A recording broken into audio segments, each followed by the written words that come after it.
मराठा आरक्षणासाठी मुंबईत कोट्यवधी मराठे एकवटले, मात्र अद्याप आरक्षण मिळालं नसून शासनानं मराठ्यांच्या तोंडाला पाने पुसली आहे। मराठा आरक्षण आंदोलनकर्त्यांना हा केवळ पुरता दिलासा असल्याचा आरोप मराठा सेवा संघाचे संस्थापक अध्यक्ष पुरुषोत्तम खेडेकर यांनी आयोजित पत्रकार परिषदेत केला आहे।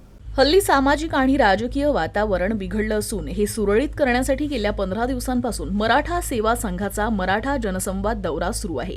विदर्भ आणि मराठवाड्यातील 16 जिल्ह्यात हा दौरा काढण्यात आला।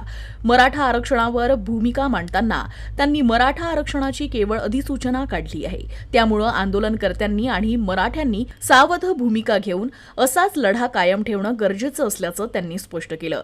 देशभरात राजकीय अस्थिरता असून शिक्षणाची गुणवत्ता ढासळली आहे। बेरोजगारी प्रचंड वाढली असताना केवळ कंत्राटी पदभरती होत असल्याचं ते म्हणाले। या पदभरतीमध्ये मोठं गोड बंगाल असल्याचा आरोपही त्यांनी केला। महिलांवर अत्याचार, महिला आणि युवती बेपत्ता होण्याचं प्रमाणही वाढलं आहे। शेतकरी आत्महत्या वाढल्या आहे। विविध योजनांच्या घोषणाबाजी आणि केवळ प्रचारच सुरू आहे। प्रत्यक्षात मात्र काहीही काम झालं नसल्याचं देखील खेडकर यांनी स्पष्ट केलं।